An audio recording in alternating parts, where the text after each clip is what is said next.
Future generally health insurance company limited 9 महिन्यानंतर delivery cover देणारी, claim न घेतल्यास पुढील हप्त्यास 80% डिस्काउंट देणारी, कमीत कमी हप्त्यात जास्तीत जास्त सुविधा देणारी, त्याचबरोबर सासवड, जेजुरी, पुणे येथील सर्व नामांकित हॉस्पिटल्समध्ये कॅशलेस सुविधा देणारी एकमेव कंपनी। अधिक माहितीसाठी संपर्क शेवते इन्शुरन्स 98 22 32 68 44। मेरे साथ मंच पर उपस्थित महाराष्ट्र के महामहिम राज्यपाल श्रीमान रमेश बैस जी, महाराष्ट्र शासन के लोकप्रिय मुख्यमंत्री श्रीमान एकनाथ शिंदे जी, महाराष्ट्र विधानसभा के अध्यक्ष श्री राहुल नार्वेकर जी,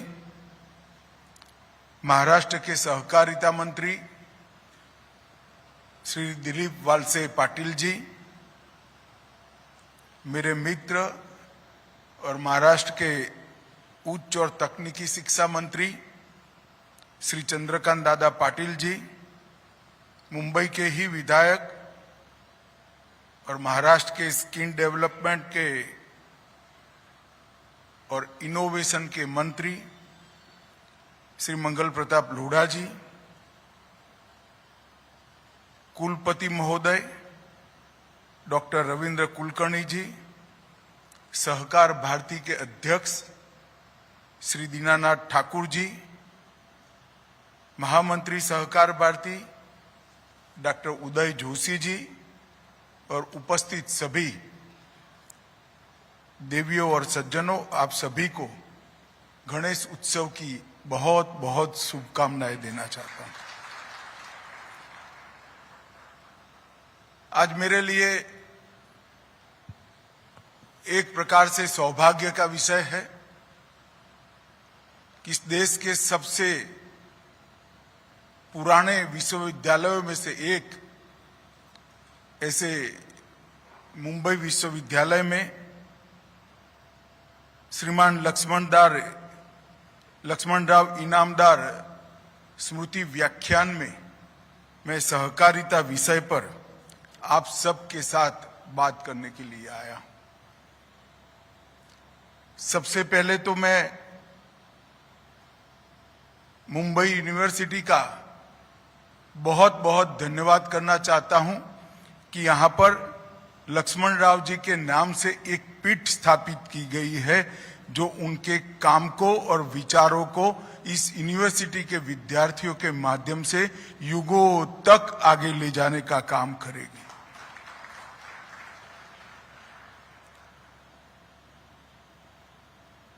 मैंने वकील साहब के साथ बहुत काम नहीं किया है क्योंकि मैं जब कार्यकर्ता बना तब उनका कार्य क्षेत्र गुजरात के बाहर क्षेत्रीय कार्य क्षेत्र हो चुका था और उनकी तबीयत भी ठीक नहीं रहती थी। परंतु मैं गुजरात से आता हूं, अनेक कार्यकर्ताओं को जानता हूं जिन्होंने सालों तक लक्ष्मण राव इनामदार के साथ काम किया है, वकील साहब के साथ काम किया है। एक बहुत वरिष्ठ कार्यकर्ता ने इनके लिए एक शब्द प्रयोग किया था कि लक्ष्मण राव जी पारसमणि जैसे होते थे, सिर्फ लोहे के पास जाकर उसको स्पर्श करना होता था, सोने जैसा कार्यकर्ता बनकर वो अपने आप ही बाहर आ गया। महाराष्ट्र में जन्मे, गुजरात को कर्मभूमि बनाया, पूरा जीवन गुजरात के हर तहसील, हर गांव के अंदर, छोटे छोटे कस्बों के अंदर युवाओं के प्रेरणा स्रोत बने। कई क्षेत्रों के कई बड़े नेता और कार्यकर्ताओं का सृजन करने का सौभाग्य लक्ष्मण राव इनामदार जी को मिला। गुजरात के सार्वजनिक जीवन में जो सूचिता आज हम देख रहे हैं, उनके घड़े हुए, उनके तैयार किए हुए अनेक कार्यकर्ताओं ने उनके दिए संस्कारों के आधार पर गुजरात के सार्वजनिक जीवन को महिमा मंडित करने का काम किया है। और इसीलिए मैं मानता हूं, मैं तो गुजरात से ही आता हूं, गुजरात का सार्वजनिक जीवन आज सूचिता से युक्त है। इसमें वकील साहब का बहुत बड़ा भारी योगदान है, इसको कोई नकार नहीं सकता। जब उनको सहकारिता क्षेत्र का काम दिया गया, सहकार भारती की स्थापना हुई, उस वक्त उनका सहकारिता से कोई स्नान सूतक का संबंध नहीं था। देश भर के सहकारिता क्षेत्र के प्रमुख नेताओं में आज लक्ष्मण राव जी को सभी लोग आदर के साथ याद करते हैं, मगर ये सभी नेताओं में स्वयं लक्ष्मण राव अकेले एक ऐसा नेता थे जो किसी भी सहकारिता समिति के ना सदस्य थे ना पदाधिकारी थे, फिर भी सहकारिता क्षेत्र में उनका योगदान बहुत बड़ा था। एक भी सहकारिता समिति में वो सदस्य नहीं थे, एक भी सहकारिता समिति में वो चुने हुए प्रतिनिधि नहीं थे, मगर सहकार का तत्व, सहकार के सिद्धांत और सहकार के क्षेत्र के अंदर जो व्याप्त बुराइयां हैं, उसको सत्व को जागरूक करते हुए किस तरह से दूर करना, इसके लिए अंतिम सांस तक सरकार भारती के मार्गदर्शक के रूप में उन्होंने काम किया। और इसका ही नतीजा है कि आज सहकार भारती एक अलग आयाम के साथ यहां खड़ी हुई दिखाई पड़ती है।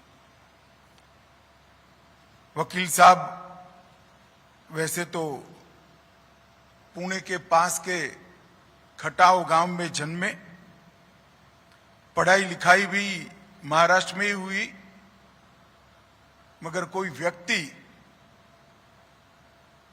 निस्वार्थ जीवन कैसे जी सकता है और जीता है तो किस प्रकार की सुगंध की निर्मित करता है, उसको देखना है तो आप गुजरात में चले जाइए और सार्वजनिक जीवन में काम करने वाले लोगों से वकील साहब के बारे में पूछिए तो वो बताएंगे कि वकील साहब का योगदान कितना बड़ा है। उन्होंने अनेक लोगों के जीवन में जीवन का उद्देश्य भी दिया, उद्देश्य को प्राप्त करने का हौसला भी दिया और उद्देश्य को प्राप्त करने के लिए सच्ची राह से कभी भी चलित नहीं होने का साहस भी लक्ष्मण राव इनामदार ने दिया। और इसके कारण ही वकील साहब आज मेरे जैसे हजारों लाखों कार्यकर्ता के लिए न केवल श्रद्धेय हैं, इनके जीवन में इनका बहुत बड़ा योगदान है। तो मैं आज इस अवसर पर मनपूर्वक वकील साहब के सहकारिता क्षेत्र में और वकील साहब के कार्यकर्ता घड़ने में, जो सार्वजनिक जीवन के कार्यकर्ताओं को घड़ने में जो योगदान रहा है, इसको मनपूर्वक प्रणाम कर कर मेरी बात की शुरुआत करना चाहता हूं। मित्रों, आज यहां पर मुझे बताया गया कि बैंकिंग क्षेत्र से जुड़े हुए बहुत सारे अग्रणी लोग यहां पर उपस्थित है,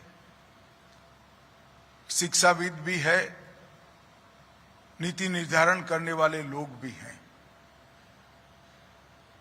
मैं आज यहां पर सहकारिता के बारे में बात करने आया हूं। भारत में सहकारिता आंदोलन कोई नया नहीं है।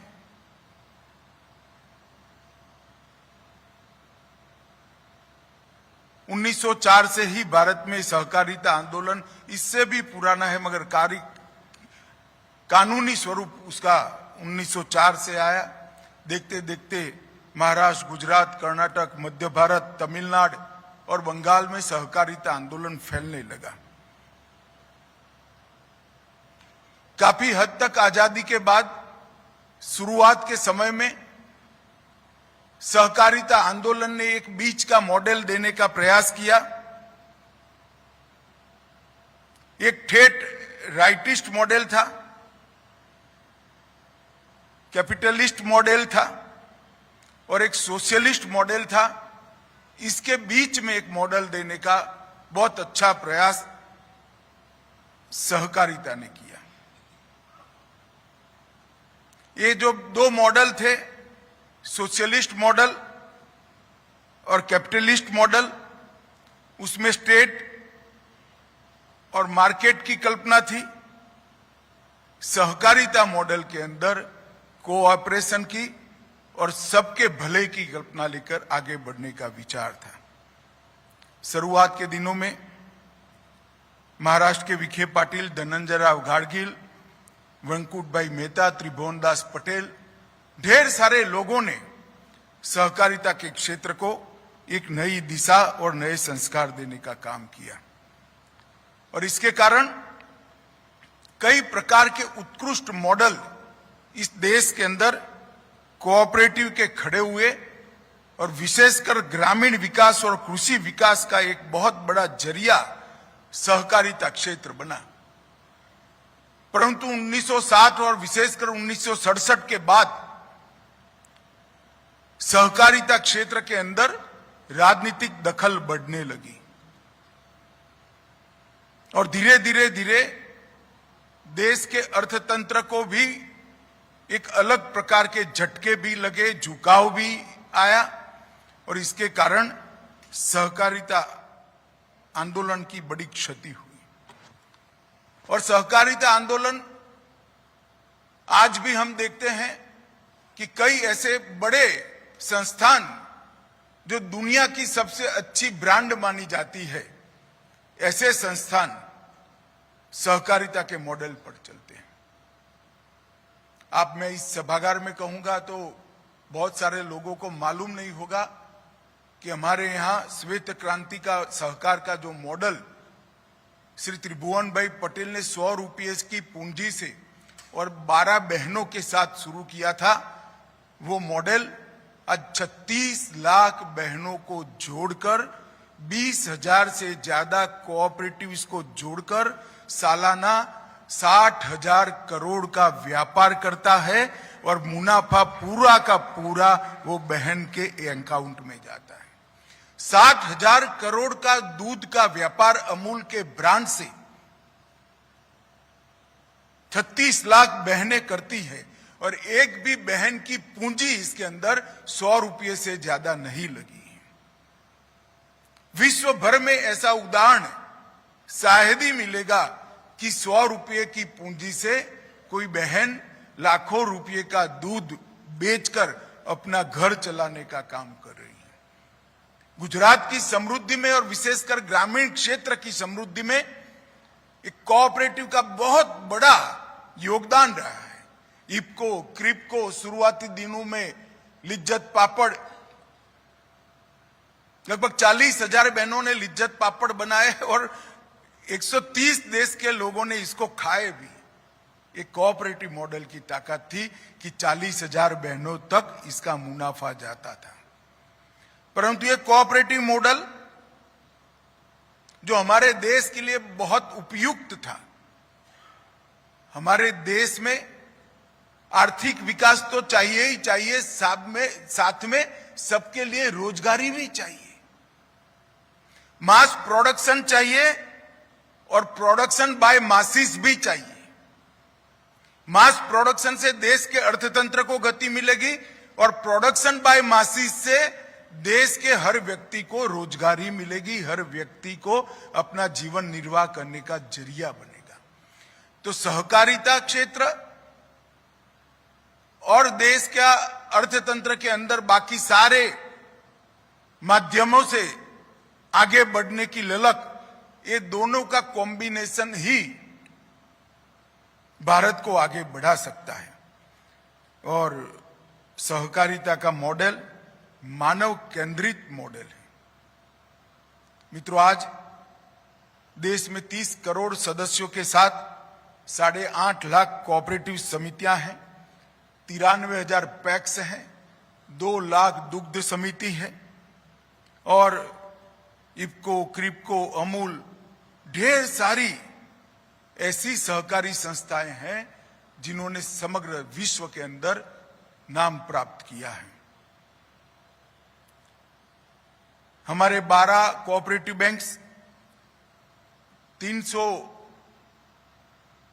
फर्स्ट रैंक वाली कोऑपरेटिव समितियों में विश्व की स्थान रखते हैं। अभी अभी एकनाथ जी ने जिक्र किया कि मोदी जी ने कोऑपरेटिव डिपार्टमेंट को कृषि डिपार्टमेंट से अलग कर एक स्वतंत्र विभाग बनाया। बहुत सारे लोग ऐसा मानते थे कि अब कोऑपरेटिव कालबाह्य हो गया, इरिलेवेंट हो गया है, परंतु उसी समय मोदी जी ने कोऑपरेटिव डिपार्टमेंट को अलग डिपार्टमेंट बनाकर कोऑपरेटिव मूवमेंट में एक नई जान डालने का काम किया है और फिर से उसको गति देने का काम। मैं थोड़ा इसके पीछे की मंशा के बारे में बात करना चाहता हूं। 2014 से 2023 तक नरेंद्र मोदी जी ने इस देश के 60 करोड़ लोग जो देश के अर्थतंत्र के साथ जुड़े ही नहीं थे। आप कहोगे कि किस तरह की बात भारत सरकार के मंत्री कर रहे हैं, मगर मैं सच बोल रहा हूं। 2014 तक इस देश के 60 करोड़ लोग देश के अर्थतंत्र के साथ जुड़े ही नहीं थे, क्योंकि 60 करोड़ लोगों के पास परिवार में, खुद का छोड़ो, परिवार में एक भी बैंक अकाउंट ही नहीं था। तो एक प्रकार से इनफॉर्मल इकोनॉमी के तहत वो जीते थे, कुछ कमा लेते थे, खर्च कर देते थे, खाते थे, आगे का भगवान जाने। न इनके जीवन में कोई सुरक्षा थी, न स्थिरता थी, न स्वप्न थे। इस 60 करोड़ लोगों को मोदी जी ने 9 साल के अंदर बैंक अकाउंट दिया, खुद का घर दिया, घर में पीने का पानी दिया, घर में बिजली दी, घर में गैस दिया, घर में शौचालय दिया, हर व्यक्ति को 5 किलो अनाज प्रति माह मुफ्त देकर उसको खाने की चिंता से मुक्त कर दिया। ये 60 करोड़ लोगों को 5 लाख तक का पूरा स्वास्थ्य का खर्चा नरेंद्र मोदी जी ने फ्री ऑफ कॉस्ट कर दिया। और अचानक ही ये 60 करोड़ लोगों के जीवन में एक नई ऊर्जा का संचार हुआ। पीढ़ियों से जिनका जीवन कल मैं क्या खाऊंगा उसमें बीतता था, आज उसकी खाने की चिंता समाप्त हो गई। उसका जीवन में कहां रहूंगा इसमें बीतता था, इसकी रहने की चिंता समाप्त हो गई। उसके घर में गैस, बिजली आ गया, शौचालय आ गया, स्वास्थ्य की चिंता भी समाप्त हो गई। अब वो क्या करे? बैंक अकाउंट मिल गया, अर्थतंत्र के साथ जुड़ गया, और ये 60 करोड़ लोग अब देश के विकास के अंदर कंट्रीब्यूट करना चाहते हैं, योगदान करना चाहते हैं, मगर पूंजी नहीं है, उनके पास पैसा नहीं है, तो योगदान कैसे करेंगे? इनके पास पूंजी नहीं है, परंतु पहले जो खाने पीने में पैसे जाते थे, दवाइयों में पैसे जाते थे, थोड़ा बहुत बच्चों को पढ़ाने में जाते थे, ये सारे पैसे बचकर थोड़ी छोटी सी पूंजी बनी है। वो एक तो देश के विकास में काम करना चाहता है और उसके पास पूंजी नहीं है, फिर भी उसको देश के विकास के साथ जोड़ना है, तो इसका एकमात्र रास्ता सहकारिता क्षेत्र है, कोऑपरेटिव है। इसके माध्यम से ही ये 60 करोड़ लोगों को देश के विकास के साथ जोड़ सकते हैं। सहकारिता क्षेत्र ऐसा है जिसमें बड़ी पूंजी वाले बड़े बड़े उद्योगों की स्पर्धा छोटी पूंजी वाले हजारों लोग इकट्ठा कर सकते हैं और मुनाफा हर व्यक्ति के पास जा सकता है। मैंने जैसे पहले कहा, अमूल का मॉडल, किसी भी महिला ने 100 रुपये से ज्यादा नहीं निकाला, मगर 36 लाख महिलाएं हैं और वो मुनाफा करने लगा, तो आज 60,000 करोड़ रुपए का व्यापार वो 100 रुपये की पूंजी से करते हैं। तो 60 करोड़ लोग जो देश के अर्थतंत्र के साथ जुड़े ही नहीं थे, वो 60 करोड़ लोगों को देश के अर्थतंत्र के विकास के अंदर योगदान करना है, विमेन लेड डेवलपमेंट को आगे बढ़ाना है, ग्रामीण विकास को महत्व देकर गांव से शहरों की ओर भगने की गति को कम करना है और हर व्यक्ति को देश के अर्थतंत्र के साथ जोड़ना है, तो cooperative is the only model जो छोटे से छोटे व्यक्ति को छोटी पूंजी के साथ देश के विकास में योगदान करने का काम करा सकता है। इसलिए मोदी जी ने कोऑपरेटिव डिपार्टमेंट की स्थापना की और आज मैं विश्वास से कह सकता हूं कि ये कम समय के अंदर ढेर सारे परिवर्तन भारतीय जनता पार्टी की नरेंद्र मोदी सरकार ने कोऑपरेटिव के माध्यम से ग्रामीण अर्थतंत्र और देश के अर्थतंत्र को गति में लाने के लिए किए हैं। अर्बन कोऑपरेटिव बैंकों के लिए भी ढेर सारे काम किए, क्योंकि मैं बता देता हूं ज्यादातर लोग इसी क्षेत्र से यहां पर बैठे हैं, बाद में ग्रामीण क्षेत्र की बात करूंगा। सेटलमेंट का प्रॉब्लम था, अर्बन कोऑपरेटिव बैंक सेटलमेंट नहीं कर सकते थे। हमने इस मुद्दे को रिजर्व बैंक के साथ उठाया और अब अर्बन कोऑपरेटिव बैंक को भी सेटलमेंट करने का अधिकार दे दिया गया है।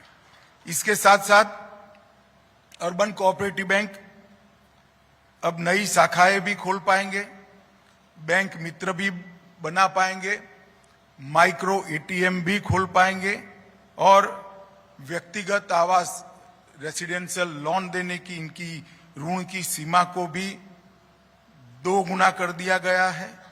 और इसके साथ साथ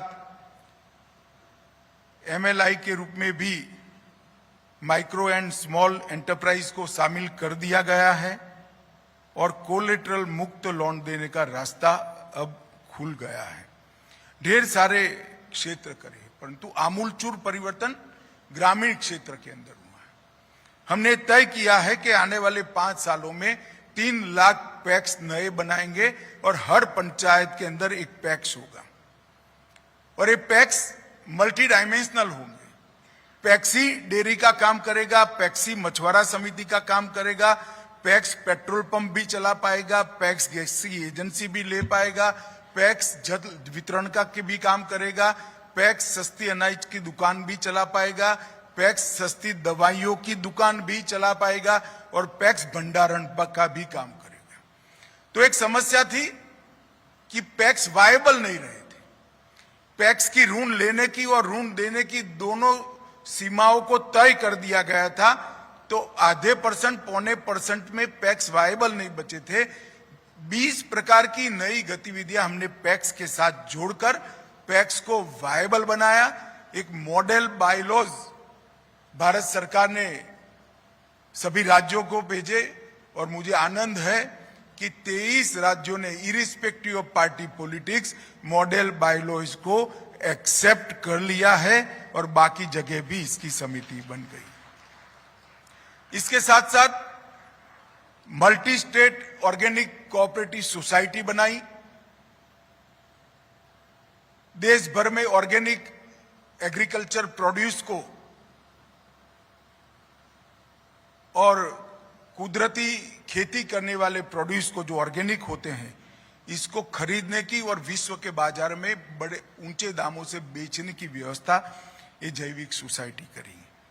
एक मल्टी स्टेट एक्सपोर्ट कोऑपरेटिव भी बनाया जो किसानों के दाम को और उत्पादों को एक्सपोर्ट करेगा। इसका पूरा मुनाफा सीधा किसान के पास ट्रांसफर होगा। और एक मल्टी स्टेट कोऑपरेटिव बीज समिति के लिए भी बनाया। विश्व की सबसे बड़ी खाद्यान्न भंडारण योजना भी पैक्स के माध्यम से हम आगे चलाने वाले हैं। इसके साथ साथ सहकारिता यूनिवर्सिटी भी बनाने वाले हैं। जैम के माध्यम से सारे कोऑपरेटिव्स की चीजों को बेचने की भी व्यवस्था की है और 1100 एफपीओ भी नए पैक्स के माध्यम से होंगे। पैक्स अब सीएससी का भी काम कर पाएंगे। सहकारिता क्षेत्र के अंदर ट्रेनिंग के मॉड्यूल को भी हमने आमूल चूर परिवर्तन किया है और नई बनने वाली सहकारिता यूनिवर्सिटी के साथ इसको जोड़कर, चाहे बैंकिंग हो, चाहे डेयरी इंडस्ट्री हो, चाहे स्टोरेज हो, चाहे मार्केटिंग हो या एग्रीकल्चर फाइनेंस हो, हर क्षेत्र के प्रोफेशनल कोऑपरेटिव कंसेप्ट को समझने वाले प्रोफेशनल्स पैदा करने का काम ये हमारी नई सहकारिता यूनिवर्सिटी करेगी। मुझे विश्वास है कि इससे ग्रामीण अर्थतंत्र के अंदर वो जो 60 करोड़ लोग बिखरे हुए देश भर में बैठे हैं, जिनको अब काम भी करना है, इनके स्वप्न भी जागृत हो चुके हैं, खुद भी कमाना चाहता है, देश के अर्थतंत्र में योगदान भी कराना चाहते हैं, इस सभी 60 करोड़ लोगों के लिए देश के अर्थतंत्र में योगदान करने का एक जरिया इसके माध्यम से खड़ा होगा। हमने ढेर सारे सरकारी बदलाव भी किए हैं। इनकम टैक्स के अंदर कोऑपरेटिव और कॉरपोरेट दोनों को एक समान स्तर पर लाने का काम आजादी के बाद पहली बार नरेंद्र मोदी जी ने किया है, टैक्सेशन में एक ही लेवल कर। लगभग 10,000 करोड़ से ज्यादा पुराना डिस्प्यूट और हर साल 3,000 करोड़ की टैक्स की बचत चीनी कोऑपरेटिव मिलों के साथ करने का फैसला भारत सरकार ने किया है। सहकारी समितियों के अधिभार को 12% से घटाकर 7% कर दिया। मैट को 18.5 से 15.5% कर दिया। मित्रों, आज मैं यहां पर आया हूं तब ये कहने आया हूं कि कोऑपरेटिव की गतिविधि को अगर हम समय के साथ बदलकर आधुनिक से आधुनिक टेक्नोलॉजी को कोऑपरेटिव क्षेत्र आत्मसात कर आगे बढ़े तो मुझे पूरा विश्वास है आज के समय में भारत जैसे देश में रोजगारी के साथ अर्थतंत्र के विकास का इसके बड़ा और अच्छा तरीका और कोई नहीं है। इसलिए हमने सभी पैक्स को भारत सरकार के खर्चे से कंप्यूटराइज करने का काम किया है। इसका सॉफ्टवेयर और उसका लेगेसी डेटा भी भारत सरकार के खर्चे से कंप्यूटर में डालकर पैक्स को आगे पर कंप्यूटराइज कर चलाने की पूरी व्यवस्था भारत सरकार ने की है। आने वाले दिनों में सहकारिता क्षेत्र के अंदर, कोऑपरेटिव क्षेत्र के अंदर ढेर सारे नए कदम उठाए जाने वाले हैं। मैं आज यहाँ पर जो कोऑपरेटिव क्षेत्र से जुड़े हुए लोग हैं, इन सभी को यही कहने आया हूं कि आप गलती से भी ऐसा मानकर मत चलिएगा कि कोऑपरेटिव इरिलेवेंट हो चुका है। मैं आपको विश्वास के साथ कह सकता हूं कि कोऑपरेटिव का भविष्य और उज्जवल होने जा रहा है और विश्वास के साथ सहकारिता क्षेत्र ने आगे बढ़ना है और इस देश के 60 करोड़ लोगों को देश के अर्थतंत्र के साथ जोड़ने का पुण्य कार्य हमने करना है। मैं एक बार फिर से मुंबई यूनिवर्सिटी के कुलपति और कुलाधिपति दोनों का हृदय से धन्यवाद करना चाहूंगा कि लक्ष्मण राव इनामदार व्याख्यान माला के अंदर आज मुझे यहाँ कर कोऑपरेटिव आज के संदर्भ में इस विषय पर बोलने का आपने मौका दिया। और फिर से धन्यवाद करना चाहूंगा कि वकील साहब के नाम पर आपने चेयर प्रस्तापित कर मेरे जैसे हजारों लाखों कार्यकर्ताओं को वकील साहब के नाम को आपने श्रद्धांजलि देने का जो प्रयास किया है, इससे बहुत उपकृत किया है। तो मैं फिर से एक बार वो कार्यकर्ता समूह की ओर से भी धन्यवाद कर मेरी वाणी को विराम दूंगा। वंदे मातरम। सर, आपने सहकारिता क्षेत्र का मॉडल मानव केंद्रित है ऐसा कहते हुए सहकारिता क्षेत्र का इतिहास कथन करते करते आज के वर्तमान के आधार पर आगे आने वाले सहकारिता क्षेत्र के भविष्य के उज्जवल और